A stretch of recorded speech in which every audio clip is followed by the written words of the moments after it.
Welcome everyone to Evony Throne Time with Veri today. I want to thank you first for joining this session. All the feedback I've received so far and those new subscribers, I want to give you my thanks. It is much appreciated. I am here to offer my experience for the game of Evony, the King's Return, and any insights that I can give you, tips, tricks, and advice, things like that. You get a lot of pleasure from doing this, and hopefully you'll gain some knowledge that maybe you didn't have before. And even those experienced players out there, if you have some knowledge, you can send me. Do it through a comment. I'll get back to you on that. Anything that I can learn from you would be much appreciated. So, what are we talking about today? Well, I've had numerous requests to provide details on how does Veri make his enemies pay by setting traps. Specifically, there is no right or wrong way, but there are some ground rules that I typically follow, along with my favorite partner, EC, Mr. El Chorizo. This episode is going to be part 1 of 2 for the art of trapping. And this first episode will be covering prerequisites, requirements basically, that you need to think about before you become a trapped player, before you receive reinforcements from a larger player to be trapped. It's important. And with this advice that I'm giving you, or the prerequisites, the higher level players should be listening or watching this as well, because it will affect both of you on how you trap effectively to get those positive points in SVS. So without further ado, let's jump right into it. The one thing that I can tell you, which is the first and foremost, most important thing, is for me at a level or K35, I want somebody who has a level of 28. And here we go, Evony, with all your pop-ups. I want a keep level 28 as my minimum person to trap. It doesn't mean I won't go lower. It just depends on who I'm targeting, who I think will come around, etc., etc. And it's really up in the air when you're playing another enemy as far as SVS goes. I want personally for someone to be a level 28. And the reason why is this 2.5 million troops that can reinforce you. A level 28 gives me the ability to send my full march, which is 2.319, I want to say, troops into your castle and sit there eating your huckleberries in the bushes waiting for an enemy to show up so we can tag them. If you're anything less than that, then it gets more risky the lower keep you are. As you can see, I won't be able to send my full march into a K27 or lower. And if a K35 should come around who has a lot of research, well-equipped general, dragon, etc., then there's a good chance he is going to wipe us out. He will not normally scout a 27 or maybe a 28 and 29. Normally K35s won't do that because they're not expecting a trap on their own server, for one, during SVS, and two, it's a wide enough range from the troop types and research and generals and things that you can have as a K35 than it is for a K28 and below. There are times that I just attack these guys and don't think about it. But if I'm going to an SVS enemy server, I typically scout almost everything because you don't know who is lying in the bushes awaiting you. So we like to have 2.5 million troops minimum, at least I do, so I can send my full march in there.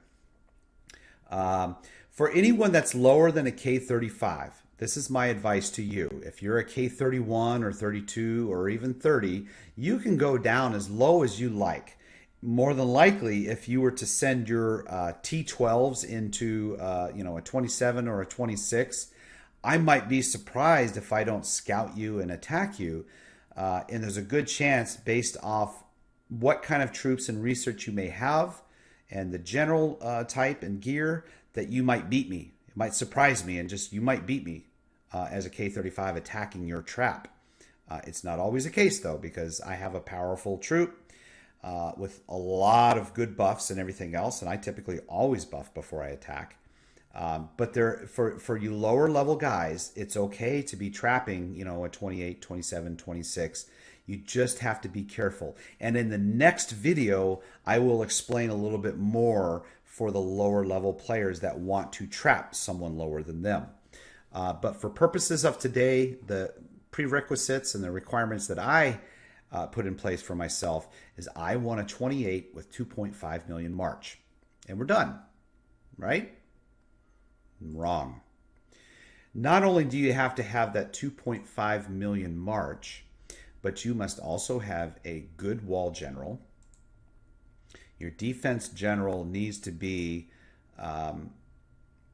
someone who's fit for ground troops, if possible, or archers, one or the other, or someone equal, you know, that has good cultivation, good skill set, and things of that nature. I want a 5-star general in there.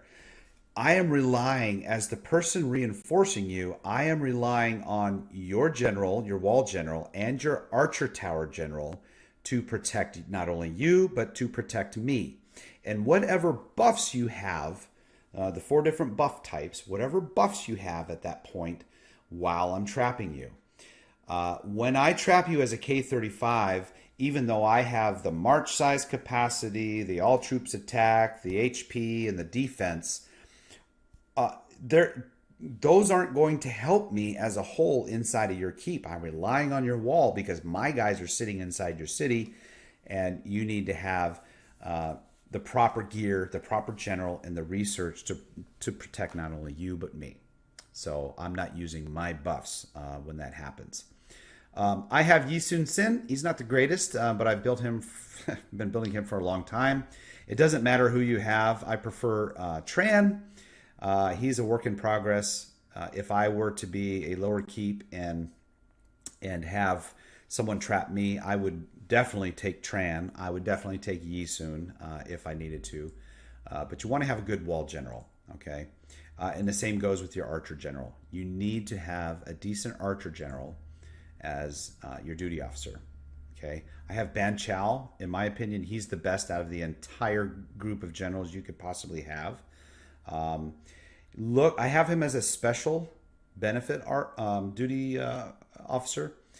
Special is the highest you can get. Make sure you check out one of my other videos that show you how to do the little trick to get your duty generals up to the special rank. It's really important because you get some nice buffs from that. As you can see here, he's a special, but you have to meet certain requirements here. But you will get Archer Tower Attack 150%. That's a lot better than 60% at the junior level, so it's more than double. So make sure you check out that video. So back to prerequisites. You know, that's going to be important to have both of those. Another prerequisite, okay, and this is a simple one. You should be doing it anyway if you're PvPing during KE or SVS, is going to your shrine and offering. Make sure you offer each day 20 times, okay? When you offer 20 times, this is going to give you buffs. And I won't do it because we're not ready yet. But right here it says offer 20 times to activate it. All these lights will light up. It'll have this gleaming glow to it. And you get the ranged troop attack, siege machine, mounted, and ground troop at 20%. Very, very, very important. That's a huge buff that a lot of us don't think about. But it helps your PvP attack. It helps your defense. Overall, you're going to benefit by offering 20 times. And a lot of times when you offer, check your offer tribute, that accounts towards it. If you have 3 or 4 in there, 5 to 8, whatever it may be, make sure you use those because those are going to cost you less than doing 20 at a time with gems. So use whatever you have here first. Another prerequisite is going to be research. Research is the biggest one. You must do some research. The first thing I would look at maximizing, let me back up here. You want your wall and you want your archer tower to be at the same level as your keep. So if you're at a 28, you better be at 28 with both of these. I know it's a little expensive when you start getting into the resources and what's required to upgrade those, but you want these the same as your keep level. These are the two main things you want to always stay at the same level as your keep. Very, very important. So let's go back into research. Defense. Make sure you go through the entire list. There are things in here, you know, defending troop defense, increases troop defense for defending city. You want all of these that are going to enable you to have a stronger defense on or within your city. Defense capacity, it's a huge one. Increases the trap capacity. You got to have a lot of traps. I'm not talking about the trap discussion we're having today. I'm talking about the physical traps you can build within your keep. You need that. Automation, you know, that's the speed of building those traps. And you get further down here, we have increases single abatis attack against mounted troop. These are your traps. This is going to give you, you know, a higher capability of, you know, damaging the troops as they attack you. Advanced archer tower attack. Again, so important. It increases it. You know, I have everything maxed out. Whatever you can do to maximize as far down as the list as you possibly can, the better you're going to do when you have a trap sitting in you. Because again, all of this research here is helping the person who's trapping you, because they're not bringing, you know, every single piece of research with them. There is a section where they will bring some research, but you know, they're relying on you and your research and your buffs to help them protect you. So make sure you go through defense. Military, yes, you need to go through that too as an attacker, and to have, you know, better equipment, things like that. But not as big if you're just going to be a trap moving forward until you can start getting the resources to build PvP. So I would still focus on the defense. Medical aid and hospital, yes, you need to get these things done, because you will lose troops. You're going to have troops hurt. Every single attack that comes as I'm a trap, both sides get hurt. You will want the research that's required. I won't go through all these. You just click on them, read what it says, and you can more than likely figure out whether that's going to be good for the trap. Alliance, this is kind of for the higher guy now. The one that's going to be trapping you, this right here, a reinforcing ranged troop attack, increases your ranged troops attack when they are reinforcements. So I'm the K-35. I'm the one who's going to trap somebody else. I want this. I want this maxed out, okay? Because the current level plus 30% is a huge, huge benefit when I'm trapping somebody. So reinforcing is your major word here. Look at these. All four of these are for the different troop types. You want to maximize those as much as possible when you trap or before you trap. Reinforcing march speed. That's how quickly your reinforcements are going to march to your buddy's house and get set. Now, this is important.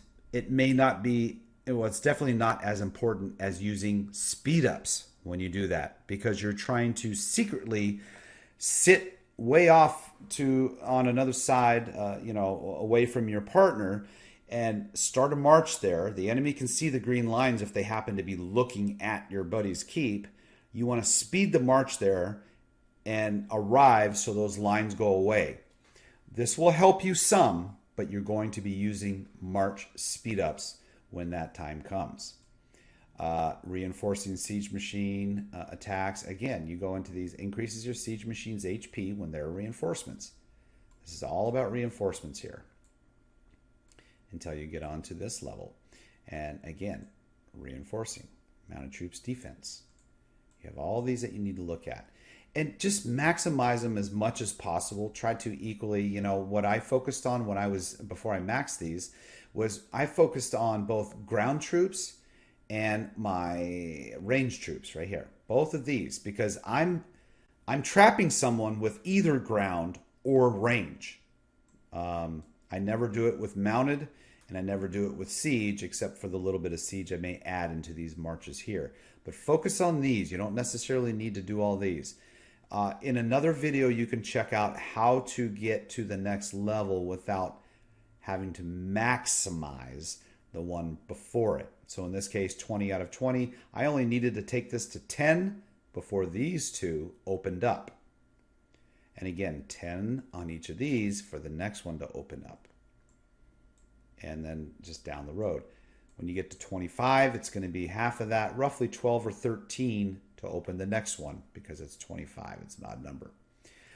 Nonetheless, go through Alliance and pick those reinforcing items that will benefit your trap. The other one I would do is military advance. I would try to maximize as much of this as possible. Again, you're sending ground and you're sending range, one or the other, to the trap. Okay, this increases single ranged troop HP. Anything is going to help any kind of march, whether defending or attacking, by choosing these up here. And again, that down here as well. You know, you have your siege, you have your horse, you have all of these things. Weakening, okay, here's another one. Reduces enemy ground troop attack. You want that. Anything that's war-oriented that's going to help your reinforcements get through and win the battle is what you want. Now, a lot of you won't be able to get down to this level yet if you're a K-28, because it does take you to get your keep up there a little ways before you can get to the really advanced stuff. But again, go through all of those items: military advance, alliance, medical aid, and defense. Those are the things you're going to want to look at and do the most research on. Now, let's move on to, let me clear a couple of these out first. I'm going to go to our enemy server. I'm only briefly going to touch on this subject because it'll be in my next video. But our SVS starts tomorrow. We have quite the lag going on today. I will be upgrading the computers here in the next, probably by next week, so my systems run faster. Oops, that's where I wanted to be. Okay, let's just go to the enemy server. And I'm going to choose a different one here. Okay, let's go to here. I think this is the alliance that has 7 K35s. I could be wrong. I don't remember. I didn't. Maybe it's not. Nonetheless, so the next video is going to teach you the art of sitting as a trap, where to go, how to move, what to do, and when to leave. Okay? So for a quick example, we have an alliance here. How do we attract the people from this alliance to hit our keep that may be sitting out here or in another spot away from the hive? Okay? And how do we trap that guy, and where do we sit? Another way to do it, which I'll be covering in the next episode, is at their temple. Okay, and typically most servers have a bunch of keeps sitting around the temple trying to protect anyone from coming in close, to send a troop, to build up the time, whatever. We don't care if there's keeps here or not. Someone will come. And there's not only the way you're trapping a keep out here for someone to hit, but it's the way that keep, the person you're trapping, how they move their troops to a temple, back and forth, to attract attention. And this is a good scenario to get basically a double hit, is what I call it. One on your trap, and one on either in the temple or one at the one attacking your trap. So make sure you watch for that video. It should be in a couple of more days after we start SVS. All right. So let's just recap real quick. Level 28 embassy. You must be a minimum level 28 embassy for someone like me, a K35, or a K-34 to reinforce you. You have to have that embassy level high as a 2.5 million reinforcement. Very important. You want a wall general who's good. You want an archer tower general that is good. And you want to make sure your research is up to par. Defense, medical aid, alliance, and military advance. Okay, everyone, I appreciate your time today. If you have any tips, tricks, or advice for me, please send them in a comment. If you would be so kind, if you enjoyed this video or any of the past videos and you'd like to become a subscriber, please hit the subscribe button down in your right-hand corner. And until next time, live life first and play Evony second, and I'll see you on the battlefield.